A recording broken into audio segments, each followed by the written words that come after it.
आइए बेटा, आज फिर एक चैप्टर, बढ़िया सा topic, surface area and volumes वाला टॉपिक आपका बहुत इंपॉर्टेंट, जो आता ही आता है पेपर में। अब इस टॉपिक के लिए हमें क्या करना चाहिए? देखो बेटा, सबसे पहले नंबर 1, आपकी कैलकुलेशन मुझे बहुत अच्छी चाहिए। आपकी कैलकुलेशन मुझे बहुत अच्छी चाहिए। नंबर 2, आपको फॉर्मूला शीट लर्न होनी चाहिए, बिल्कुल लर्न होनी चाहिए। नंबर 3, आपको इस क्वेश्चन के बारे में ये कंप्लीट होना चाहिए कि पूछा क्या गया है। आपसे सरफेस एरिया पूछा है या आपसे वॉल्यूम पूछा है, ये चीज़ आपको क्लियर होनी चाहिए।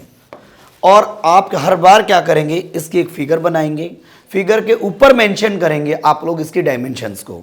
देन आफ्टर दैट आपको ये पता लगना चाहिए कि आपको करना क्या है। फिर ये चीज़ें क्लियर हो जाएंगी, कब डायमीटर लेना है, कब रेडियस लेना है। कई बच्चे क्या करते हैं, बहुत सारे स्टूडेंट्स बहुत सारी गलतियां करते हैं कि उनको यही नहीं पता कि भाई डायमीटर कब लेना है, रेडियस कब लेना है।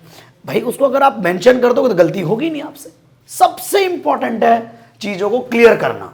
आइए मेरे प्यारे बच्चे, क्वेश्चन क्या कहता है, 2 cubes each of them 10 centimetre, each of 10 centimetre edge are joint end to end. ये एक क्यूब था बेटा, राइट और फिर एक क्यूब को इससे ज्वाइन कर दिया गया है, सेम क्यूब को, राइट बेटा। अब आपने देखा 10 centimetre end to end, find the surface area.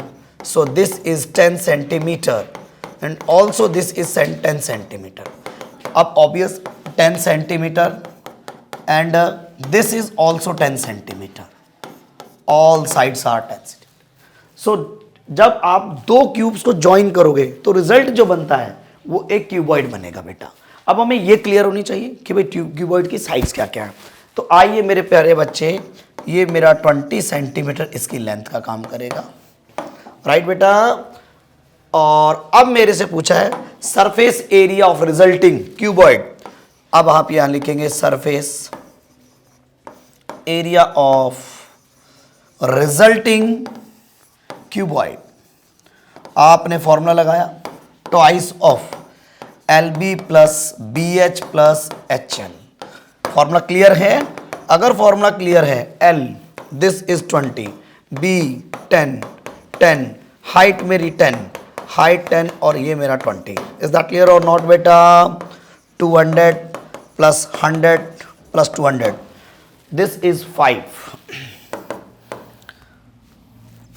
2 into 500 that is 1000 centimetre square. ये मेरा आंसर होगा।